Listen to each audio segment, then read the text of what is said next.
Welcome to Rick's Corner, brought to you by Old School Labs, the brand I trust and the only one I put my name to. Use my code drasin12 on the link below.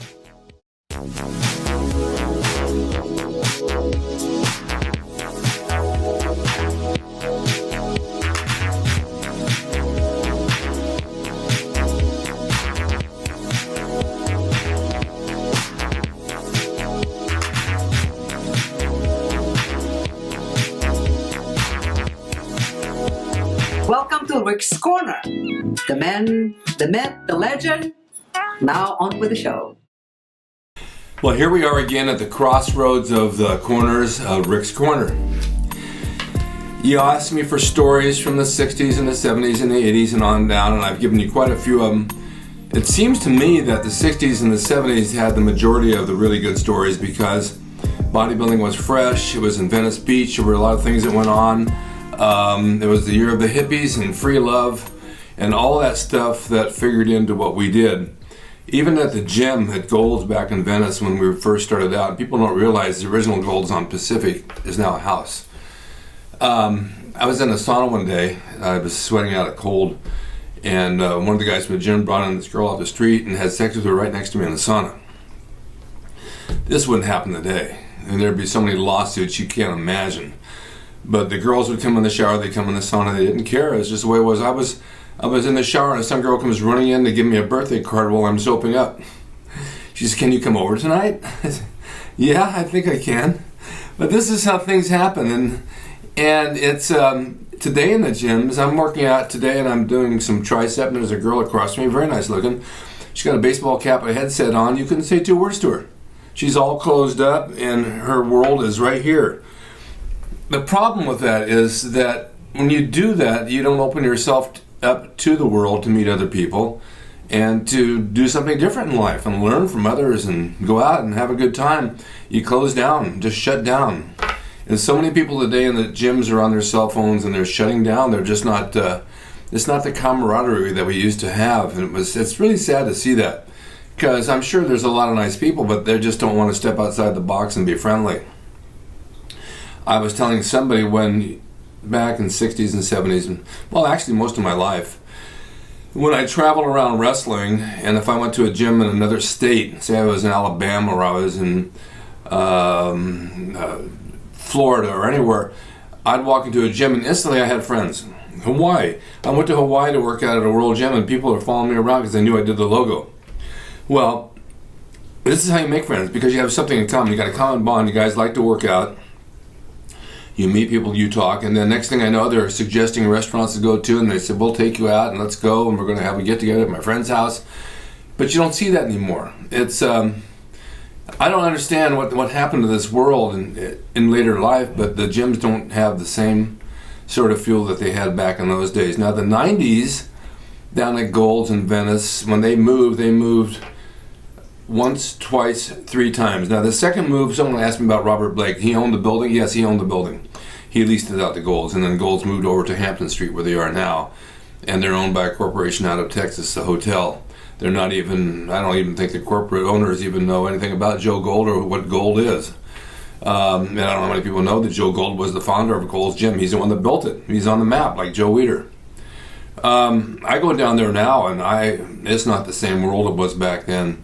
There's a lot of nice people, and there's a lot of people in shape, but no one really talks to one another. Unless you're in that crowd over there that competes and sits around together, you're not going to talk to a lot of people. They're like in high school when you had the in crowd, you know, they all know each other, and you can't penetrate that. It's like a pecking order. If you got a good body, or if you're well known, or if you got something about you that stands out, you'll be in that crowd. If you're a nobody, and I don't mean nobody, that's not a good word to use, but if you're not well known and you're not in great shape, you're just going to be like a piece of paint on the wall. And that's what it's come about to now. Back on Pacific Avenue in Gold's, when it was the original Gold's, anybody was accepted. They didn't matter if they competed, if they didn't compete, if they were big, they were thin, they were fat, they were short, it doesn't matter. They were all friends, and they were all part of the gym membership. And we all got along. We always looked at everybody as family. We didn't pick and choose who can be our friend and who couldn't. Everybody had a value. Everybody had a personality, and everybody was nice. And that is what made the camaraderie that we had back in the day. Arnold wasn't the least bit worried about being friendly to people. He was nice to everybody.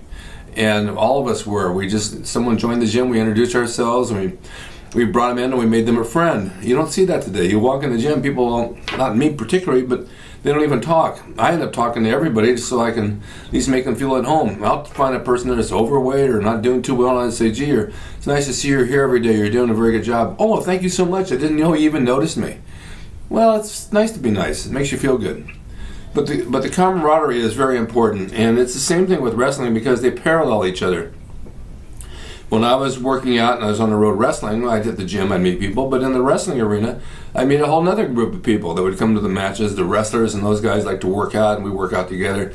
I went to Oregon to wrestle, and Jimmy Snuka lived right next door to me, and we would wrestle as a tag match, and we'd go to Sam LaPrenzi's gym and work out together. And we met more people. That was a really good gym. Snuka was a good guy. He was big and muscular, and it didn't matter how much whiskey he drank every night. He just stayed big and thick. It was amazing how he did it. I don't even know how he did it. I think the only thing he took was D-ball because that's all that was around up there. So the gyms had changed. In the 90s, I was training at World Gym in Panorama City. I don't know how many people have ever been there, but it was owned by Steve Davis. And it was a different group of people, but the camaraderie was pretty good. I enjoyed working out there. I really liked it. That's when the cell phones first came out. I mean, they were owned by Radio Shack. There was those big ones with the antenna that cost you like $1 a minute. So nobody really had them, so they didn't have them in the gyms. And it made it nicer because you could work out and be friendly and talk to people. They had more women in the gyms then. It was so easy to get a date. It was ridiculous. Most of the girls came from CSUN College because that was the only gym around at the time. And then that gym closed, and then they moved to Northridge, right next to the college. Gold's Gym opened up over there, so I went there. And that's also in the late 80s, 90s. And a lot of college students, and everybody got along. They had contests, I believe, at the college for all the bodybuilders. And it was just a different world. If I went to Venice, it was a major chore, as it is today, because the traffic's so bad that it takes you an hour to get there, and it's just not worth the drive to go down there. I'll go down on Sundays sometimes. I'll see a couple of people I know from the past, and lots of people I know from now. But it's a fast-paced. This is a fast-paced city, Los Angeles, no matter what, and I'm used to it, and I can move pretty fast as far as getting things done. But in that gym, they move real quick, and it's like a kid in a candy store. They see you, and then they see that, and then those in there. They got to talk to that one, I talk to that one. If you talk to a girl there, if you have her attention more than 2 minutes, you're doing well, because the minute she's talking to you, she's looking over there and looking over there. It's like those dating sites. But that's not why we go to the gym. We go to the gym and get in shape. However, there's a lot of guys that go to the gym to get built so the women will notice them. And actually, more men notice you than women do, because men are looking at your body to see how they could be like you. Women aren't really into the bodybuilding thing. They don't care if you're fat, if you're skinny, if you're tall, if you're short, as long as you have a fat wallet. That's what I've been told. Now, I don't think everybody's like that. This is impossible. Not everybody's like that. But if you're well built, you do attract attention. I had a girlfriend once for 4 years who was very, very pretty. And I mentioned this before. She hated going to the beach with me because I got more looks at than she did. Women like to be looked at, and they like to be pampered, and they want to be told how beautiful they are. They don't want to hear about you and how you look, because it's a competition with them. So I remember that very well. I said, look, I can't control what people say and what they do and how they look at me. It's just what it is. But that was the 80s and the 90s. In 2000, it was about the same. Nothing really changed much. I mean, I was doing some more wrestling. I had torn my quads. I was doing independent shows around here, and I was married at the time. So I didn't really go out and mess around. It wasn't my thing to do that, as because I was married. But the gyms started getting more and more full. There were more gyms in Los Angeles. There was 24-hour fitness. There was LA Fitness, and they started taking a lot of memberships away from Gold's because they had more to offer. And to this day, they're just bigger and more spread out. Now, a lot of those gyms have become dating gyms because you get a big influx of people. You always get the girls doing their selfies of their butt, doing leg kicks. You don't see that much at Gold's, but you will see the 24-hour in LA Fitness because that's what they want to prove. They want to do that Instagram and be seen and be heard. But what's the point of it? I mean, what's it going to do? It's not going to put $1 in your pocket at all. It's just an ego thing. And back in the days of bodybuilding, the egos weren't like that. We trained for ourselves. We trained to look good. We didn't take pictures. We didn't have cameras, and we didn't have cell phones. If we had pictures at all, it would be one of the pros from the magazine. And then you got a really good shot. And then you got into the magazine, of course, and it worked from there. So it's changed a lot. I still take a lot of pride in my workouts, even though I'm older and I have an injury. But it's not the fact that I want to be big and be the biggest bodybuilder around, because I don't. I just want to be in shape. I try different things. I try different diets. I try different workouts. And I was telling somebody that if you have a series of exercises, say you have the first, second, and third that you do on a daily, or on a basis where you say you're doing chest, just don't go in and do that. Don't do the benches and inclines and the side flies, 1, 2, 3. Do them in reverse, and then do them from the middle to the out, because your body will respond differently by giving it a different way of working. It gets too used to doing a certain way. And it works pretty good. I went in today and I did chest, and I had a terrific work. I did 4 exercises, and I walked out of the gym feeling pretty darn good. That and 100 crunches, and I was good to go.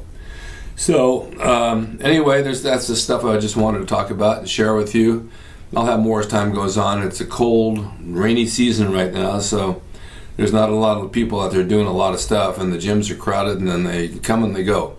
But I want to do some more training shots. I want to do some shots of some people in the gym working out with me, and I'm getting guests on my LA Fitness Expo coming on in about 2 weeks, so I think some people are coming out, Gaspari's coming out, people like that, and I'll get them on the show.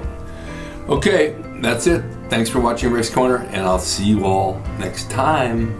If you have any suggestions, that's stuff you want to talk about or hear or listen to, let me know and I'll bring it up. That's why I brought up blood pressure last time. Somebody asked about it.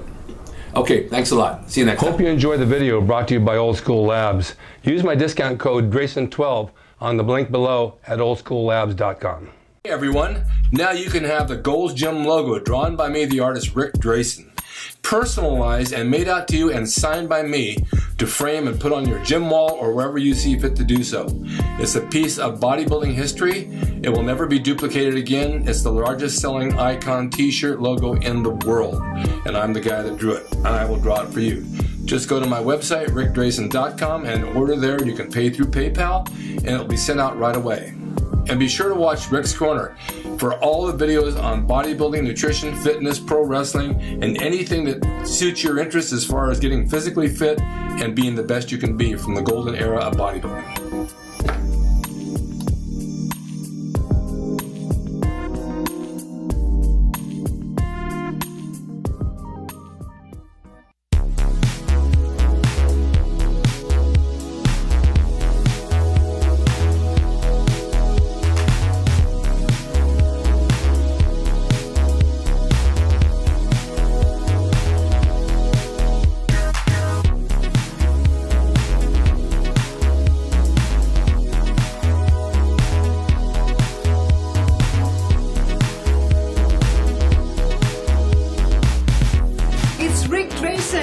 He's the equalizer, baby. See you next time.